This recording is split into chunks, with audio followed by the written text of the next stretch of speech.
네, 저는 카이스트 물리학과에서 최근에 은퇴한 특훈 교수 이용희입니다. 저는 카이스트에 29년을 이제 있었고요. 저희 아들이 둘이 있는데 둘 다 카이스트 전산학과 수학과를 나왔습니다. 그래서 골수 카이스트맨이라고 보면 됩니다. 고등학교를 생각을 하면요. 저는 경기고등학교를 나왔는데 거기에 잘하는 친구들이 워낙 많았어요. 그런데 3학년 이제 1학기, 2학기 되면서 방학 때 이제 물리 공부를, 제가 원래 물리를 좋아했고 물리 공부를 좀 많이 했더니 성적이 확 올라갔어요. 그래서 물리학과를 가게 된 거예요. 사실은 서울대 물리학과에 갈 수가 있었고 그 당시에도 물리학과에 간 저희 동기 중에서는 제가 공부를 제일 못하던 친구 중에 하나입니다. 지금 같은 물리학과에 있는 김병인 교수 있고 포항대 정현희 교수 등등 아주 기라성 같은 친구들이 있었는데 하여간 여러 가지 재밌는 일들이 있었지만 물리학과 결정적인 동기는 성적이 올라가지고 내가 원하는 대로 한번 원하는 과를 가보자 이렇게 됐다고 생각을 하셔도 됩니다. 아주 심플해요. 보통 이제 학생들이 과를 선정할 적에 이런 질문들은 상당히 좀 어떻게 보면 큰 질문들인데 그런 생각을 고등학교 하는 친구들은 별로 없습니다. 저희 때도 마찬가지였고 대충 이제 많은 경우가 친구 따라 가거나 이게 훌륭한 사람이 저거 한다니까 한다 그런 것들이 많은 동기가 되고 또 그 밑바탕에는 본인이 거기에 대해 관심이 좀 있었지. 평소에 있었는데 저거를 해도 될까 안 될까 하다가 많은 사람들이 또 좋다 그러고 자기가 하는 거랑 맞으면 이제 그쪽 가서 부딪혀 보는 거죠. 그래서 성공한 사람들은 그걸 자기 걸로 만드는 거고 아닌 사람들은 또 다른 길을 찾으면 되는 거고 그런 거 아닌가 싶습니다. 그거는 뭐 크게 그거보다도 당장 석사과정까지 한 거는 병역 문제 때문에 그랬고 우리 세대는 전부 다 그렇습니다. 그래서 군대 때문에 과학원을 갔고 카이스트를 갔고 당시에는 카이스였죠.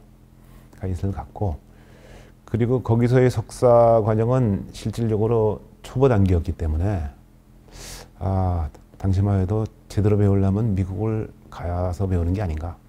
선배들이 다 갔고 또 그래서 당시에는 박사과정을 하는 데가 카이스트 하나밖에 없었어요.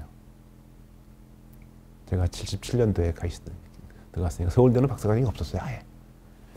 그래서 카이스트가 한국 전체의 과학을 이끌었다 하는 것들이 이제 그때 시작이 된 건데 카이스트에서 박사과정이 생기면서 서울대 교수들이 굉장히 업셋이 돼가지고 가지 말라 뭐 해가 좋은 애들 다 빼간다 이런 식으로 말씀들 하시면서 카이스트를 롤 모델로 해가지고 쫙 따라온 거죠. 그래서 이제 서울대나 타 대학에서 박사과정이 정식으로 이제 론치가 되면서 이제는 이제 다 이제 됐죠. 그 당시에는 카이스트만 해도 교수님들도 한 너댓 분밖에 안 계셨고 박사과정이라고 할 것이 상당히 일천했다고 볼 수가 있죠. 그래서 대부분의 선배들이나 이런 분들이 유학을 갔고 저도 유학을 가야 되겠다 이제 그렇게 해서 생각이 된 겁니다. 과학을 선택을 한 이유라고 하면은 과학원을 가서 제가 석사를 한 것이 이상수 교수님, 전임 총장님이셨던 이상수 박사님 연구실이었어요. 그 방을 선택한 이유가 대학원을 들어가 봤더니 그 실험실은 뭔가를 만들고 일을 하는 것 같았어요. 그래서 사실상 과학은 제가 그렇게 관심이 있었던 분야는 아니었는데 여기서 뭐가 되니까 뭔가를 하려면 이런 데를 와야 되겠구나 하고 이제 하게 된 게 동기가 됩니다. 그러니까 주위에서 활발하게 움직이는 걸 보고서 여기서 뭔가 연구가 이루어지는 게 아닌가? 이제 그 전까지는 연구라는 걸 저희는 본 적이 없어요. 서울대에서는.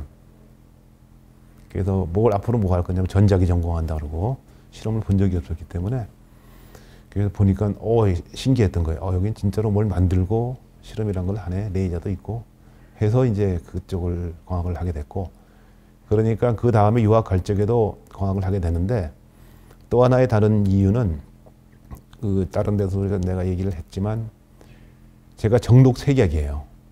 정녹색약. 빨간색하고 녹색을 잘 구별이 안 되는. 그래서 카이스트 들어갈 적에도 물리학과에서 공대는 뭐 정녹색약이면 들어오지 못한다 이런 얘기도 있고 막 그랬거든요. 그래서 물어봤더니 괜찮다. 그래서 그 당시에 이제 내가 물리를 안 하면 뭘 할까라는 생각을 했는데 그러면 산업공학을 할까? 물리학을 할까? 그러다가 이제 와서 보니 이상수 박사님이 계셔가지고 그럼 이쪽 방으로 가자. 그래서 하게 됐습니다, 사실은. 그래서 유학 갈 적에도 이제 그쪽으로 가게 되는데 그것도 제가 물리학을 하면서도 항상 내가 물리학을 계속 할 사람인지 아닌지에 대해서 확신이 서질 않았어요. 왜냐하면 뭐 만들기를 좋아하고 그래서 전자공학을 하는 게 맞는가, 물리학을 하는 게 맞는가 등등 여러 가지가 있었는데 광학은 분야가 이게 어플리케이션 성격도 있으면서 펀더멘털한 성격도 있고 그 중간 정도에 있는 거라고 보면 됩니다. 어플라이드 피직스의 성격이 꽤 있는 게 이제 광학인데 포토닉스가. 그래서 애리조나로 유학을 가면서 광학 쪽으로 간 게 내가 어떤 쪽을 원하는지 내 가슴이 어떤 쪽을 쳐다보는지 그걸 좀 한번 확실하게 알아보자. 그러고 갔더니 계속 물리 쪽으로 이렇게 조금씩 이제 그때 거기서도 엔지니어링 성격이 있는 뭐 광학계 설계라든지 이미지 프로세싱이라든지 이런 것들도 있었는데 자꾸 펀더멘털한 옵티컬 바이스테빌리티라든지 이런 쪽으로 옵티컬 넌리니어리티 이런 쪽으로 자꾸만 가는 걸 느껴서 이제 광학을 하게 된 겁니다. 그래서 실제로 물리를 실제로 내가 계속 할 거냐 말 거냐를 계속 끝까지 고민을 하면서 박사과정 때 이제 그 마음이 확고해진 거죠. 계기라고 하면 이제 사실은 뭐 솔직히 얘기해서는 서바이벌이 한국에서 쉽다고 생각해서 한국으로 들어온 거예요. 근데 이제 그 당시에 이제 제가 나올 때쯤 해서 같이 아까 레이저를 만든 그 친구가 나가서 회사를 차리게 되고 저는 아까 같은 이유로 한국에 가서 있는 게 내 길게 볼 적엔 더 낫다. 왜냐? 이게 딸려. 영어가 딸려. 그러니까 뭐 보통 다 영어는 되는데 이 사람들이 밥 먹으면서 농담하고 이러는 것들은 안 돼. 그러니까 거기서 내가 높이 올라가기 쉽지 않겠다.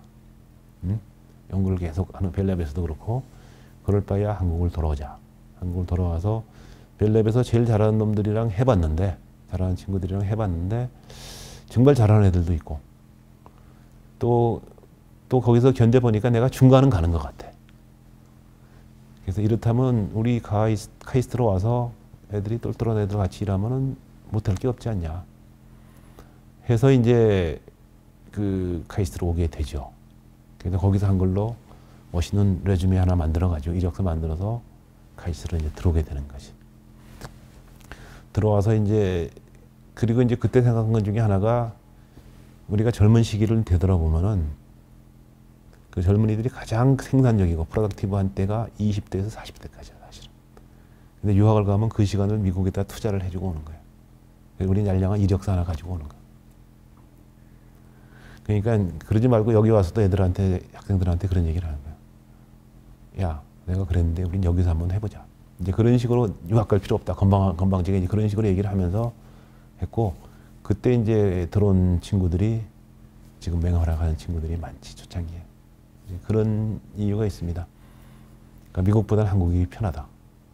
당장 뉴스익이나 뭐 이런 것들을 보려면은 단어 찾아가면서 한 권 보는데 일주일 걸려. 여기서는 썬데이 서울 텔레비 보면서 봐도 다 봐. 그런 정도의 그런 언어적인 차이 같은 것들이 또 있고 또 그런 것도 있고 우리가 원래 한국이 워낙 뒤져져 있었으니까 와서 하는 것도 나름 의미가 있지 않냐. 그런 생각들이 같이 복합적으로 있었습니다. 글쎄요, 그거는 뭐 너무 좀 거창한 얘기 같이 들리는데 제가 뭐 다 알고 그것보다도 이제 제가 생각했던 거는 이런 거예요. 과학자 같으면 자기만의 것에 도전할 수 있는 용기가 좀 있어야 되지 않느냐. 말하자면 밥상을 차리는 연구를 할 수 있으면 좋겠다는 생각이에요. 라면을 끓여 먹더라도 밥상을 차리는 연구를 해야지 쓰레기통을 뒤지게 되면은 먹을 게 좀 나오긴 하겠지만 그거 금방 떨어지고 라면이고 비빔밥이고 자기가 차리는 연구를 할 수 있으면 좋지 않느냐. 그것도 사실은 많은 용기가 필요하죠. 왜냐하면 이게 딴 사람도 한 거 뒤지면 할 거는 남아있으니까 되고 또 돈이 있으면 따라가서 하다 보면 할 수는 있지만 그런 연구보다는 자기 거를 중심을 가지고 할 수 있으면 좋지 않느냐 하는 생각이 들어요. 저는 내셔널 랩, NRL 프로그램이라고 그걸로 한 거의 20년 정도를 계속 지원을 받았는데 거기서 뭐 최우수 연구자로 지원. 그러니까 딴 것들에 그 눈치를 볼 필요가 없어. 회사 같은 데나 이런 데서 연구 비실 테니까 하자. 그래서 마음에 안 들면 안 하면 되는 거고 내가 하는 연구랑 관련이 되면 좋습니다. 합시다. 이렇게 될 수 있는 거라서 코어를 가지고 갈 수 있으면 얼마나 좋을까. 그것도 굉장히 럭셔리고 그렇게 되기가 쉽지는 않은데 그렇게 될 수 있어야지 진짜 자기 거를 기반으로 뭔가를 만들어낼 수 있지 않을까. 아니면은 일회성 연구로서 단발성으로 끝나는 경우가 더 많을 것 같다. 이런 생각이 듭니다.